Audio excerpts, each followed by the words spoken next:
कैसे हैं दोस्तों। उम्मीद है कि आप अच्छे होंगे। चलिए आप लोगों को फिर से हमारे YouTube channel target with Rajiv पर स्वागत है। दोस्तों मैं हूं आपका दोस्त राजीव पुरंजन। चलिए आज हम बात करते हैं बिहार में अगर आप 6 to 8 की शिक्षक का सपना देख रहे हैं तो आपको कैसे बनना है, किस सब्जेक्ट का बनना है, उसके बारे में हम बात करेंगे। आपका कौन सा सब्जेक्ट है और आप किस सब्जेक्ट से आप ग्रेजुएशन किए हैं वो भी वैरी करता है दोस्तों। तो आपका जो है सब्सिडरी पेपर क्या है, आपका ऑनर्स पेपर क्या है, ये सारे चीज़ों को आज हम बात करेंगे। और आप किस सब्जेक्ट के लिए आप एलिजिबल हैं इस पे भी हम लोग बात करेंगे। और आपका सब्जेक्ट कॉम्बिनेशन किस तरीक़ा से होना चाहिए ताकि आप बिहार में जो 7वां चरण शिक्षक जो प्रक्रिया जो आएगी उसमें आप किस तरीक़े से अप्लाई करिएगा। ठीक है, अगर आप ये सारे सब्जेक्ट को आप आपने सब्सिडरी में या अपने ऑनर्स में रखा है तो आप ज़रूर 6 to 8 के शिक्षक जो है आप बन जाएंगे, ये तो निफिक्र रहिए। चलिए तो बात करते हैं हम लोग हैं कक्षा 6 to 8 के लिए शिक्षक अगर आप बनने की उम्मीद रख रहे हैं कि हमें 6 to 8 में ही जाना है तो ये आपके लिए वीडियो है बेशक। चलिए तो स्टार्ट करते हैं दोस्तों। सबसे पहले हम बात करते हैं कि सब्जेक्ट के अनुसार सबसे पहले हम लैंग्वेज के ऊपर आते हैं दोस्तों। ठीक है, कि अगर आप लैंग्वेज के टीचर बनना चाहते हैं तो आपके पास कौन कौन से सब्जेक्ट होना चाहिए आपका ग्रेजुएशन में, ठीक है, उसके अनुसार हम बात करेंगे। चलिए तो सबसे पहले हम लिए हैं इंग्लिश को, अंग्रेजी को। अंग्रेजी जो है आप लोगों में से कई सारे जो अभ्यर्थी होंगे जिन्होंने इंग्लिश में ऑनर्स किया होगा, इंग्लिश से अपना डिग्री लिया होगा, ठीक है, या आप लोगों में से कई सारे ऐसे अभ्यर्थी होंगे जिन्होंने अपना सब्सिडरी में इंग्लिश को रखा होगा। ठीक है, तो चलिए मैं दोनों बातें यहाँ पे लेके चलूँगा। एक वैसे कैंडिडेट जिनका इंग्लिश ऑनर्स था, चलिए तो उनके लिए मैं पहले बता दूँ। आप अगर आपका इंग्लिश ऑनर्स पेपर रहा है, मतलब मेन पेपर आपका इंग्लिश था, आप इसी से 3 साल आपने पढ़ाई किया है, मतलब तो आप जो है इंग्लिश के टीचर के लिए एलिजिबल हैं। चलिए अब हम बात करते हैं वैसे कैंडिडेट जिन्होंने इंग्लिश से जो है मेन पेपर उनका नहीं है, ऑनर्स पेपर नहीं था, लेकिन उन्होंने सब्सिडरी में इंग्लिश को रखा था, तो वो एलिजिबल हैं 6 to 8 के लिए टीचर बनने के लिए? जी हाँ दोस्तों, आप एलिजिबल हैं बनने के लिए एकदम। आप बेशक आप अप्लाई कर सकते हैं 6 to 8 में इंग्लिश के टीचर के लिए। चलिए तो अब मैं बात करता हूँ हिंदी के टीचर के लिए। सेम तो हिंदी के टीचर के लिए भी हम बात करें तो हमारा आपका या तो हिंदी ऑनर्स होना चाहिए दोस्तों, आप 3 साल हिंदी आपका मेन पेपर होना चाहिए। ठीक, उसके बाद आप जो है आप एक चीज़ मैं कहना भूल गया कि आपका जो बीएड होगा, जो आपने बीएड किया है वो मेथड पेपर आपका क्या था।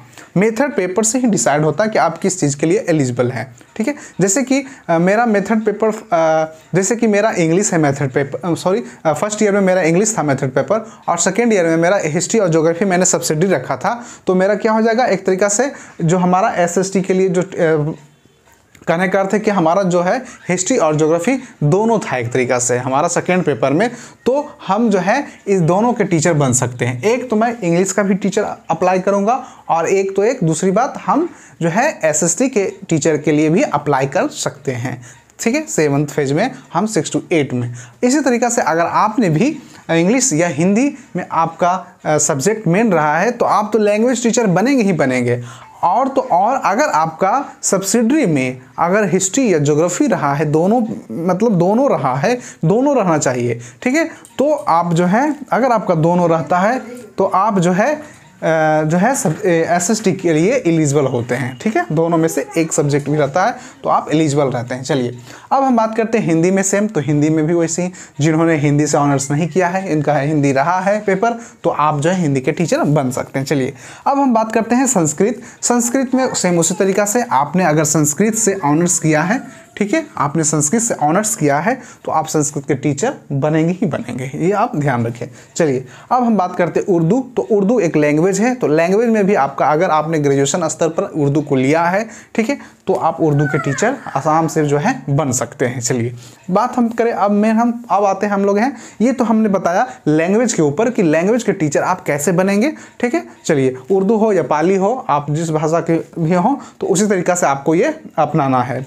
चलिए अब हम बात करते हैं साइंस में घुसते हैं। साइंस के अगर आप साइंस के टीचर बनना चाहते हैं तो बेशक आपको क्या क्या चीज़ जो है एक ग्रेजुएशन में सब्जेक्ट होना चाहिए, किस तरीक़ा से आपका सब्जेक्ट कॉम्बिनेशन होना चाहिए। चलिए अब हम बात करते हैं साइंस में। जैसे कि आप लोगों को मालूम होगा कि हमारा जो टीजीटी टीचर होते हैं वह में जो है मैथ के टीचर होते हैं, साइंस के टीचर होते हैं, ठीक है। तो मैथ और साइंस के टीचर के लिए किस तरीक़ा से यहाँ पे एलिजिबिलिटी रखा गया है। देखिए साइंस के टीचर के लिए जैसे कि आपने ग्रेजुएशन में फिजिक्स, केमिस्ट्री, मैथ रखा हो, ठीक है, आपने फिजिक्स से ऑनर्स किया हो, ठीक है, आपका सब्सिडरी में क्या रहा हो, केमिस्ट्री रहा हो, मैथ्स रहा हो, या तो आपने जो है मैथ्स फिजिक्स से ऑनर्स किया हो, केमिस्ट्री से ऑनर्स किया हो या मैथ्स से ऑनर्स किया हो, तो आपका जो है सब्सिडरी जो भी पेपर रहा हो तो आप साइंस के लिए एलिजिबल होते हैं। ये तो आपको मालूम ही है और मैंने ये फिर से इसको रिवाइज करवा दिया आपको। चलिए, तो इस तरीके से आप साइंस के टीचर रहेंगे। अब हम बात करते हैं बायो वाला के लिए।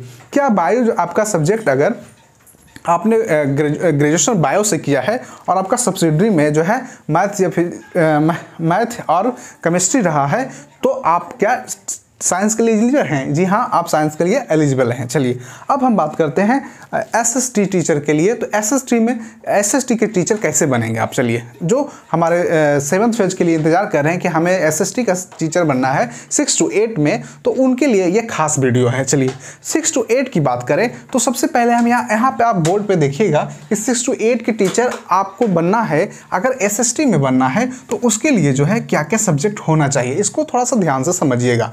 जैसे कि आपका अगर हिस्ट्री, आप अगर सब्सिडरी में हिस्ट्री और ज्योग्राफी आपका है, ठीक है, हिस्ट्री या ज्योग्राफी आपका है, या तो फिर आपने ऑनर्स हिस्ट्री या ज्योग्राफी से किया है, तो आप तो एसएसटी के टीचर बनेंगे ही बनेंगे। ये जान लीजिए, आपने अगर हिस्ट्री या ज्योग्राफी से ऑनर्स किया है तो आप तो बनेंगे ही एसएसटी के टीचर। लेकिन अगर आपका सब्सिडरी में, अगर आपका मेथड पेपर, अगर आपका मेन पेपर आपका दूसरा सब्जेक्ट है और आपका सब्सिडरी में हिस्ट्री और ज्योग्राफी है, तो दोनों में से कोई एक है तो भी आप जो है एसएसटी के लिए एलिजिबल हैं, या दोनों में से कोई एक है तो आप जो है एलिजिबल हैं। अब हम बात करते हैं जैसे कि हमारा जिनका पॉलिटिकल साइंस है, पॉलिटिकल साइंस हो या फिर हिस्ट्री हो, हिस्ट्री या फिर ज्योग्राफी हो या फिर इकोनॉमिक्स हो, ठीक है। चलिए, तो यहाँ पे आपको 2 सब्जेक्ट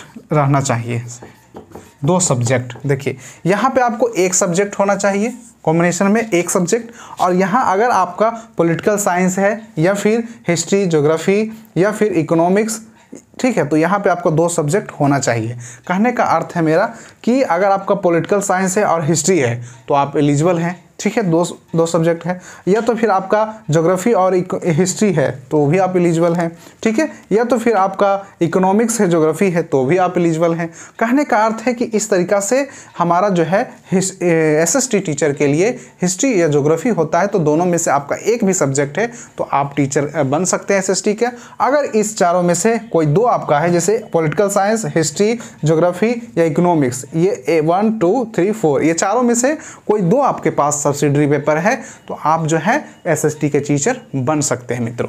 तो ये तो था हमारा 6 to 8 के शिक्षक आप बिहार में किस तरीका से आप बनेंगे, किस तरीका का आपका सब्जेक्ट कॉम्बिनेशन होना चाहिए, किस तरीका से आपने ग्रेजुएशन में जो है अपना सब्जेक्ट को, ऑनर्स को रखा है, उसके अनुसार जो है ये मैंने आपको सामने लाया। दोस्तों, उम्मीद है कि आपको ये वीडियो अच्छा लगा होगा।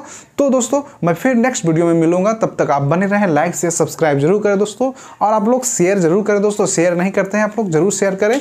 तो मिलते हैं फिर नेक्स्ट वीडियो में, तब तक जय हिंद दोस्तों, जय भारत।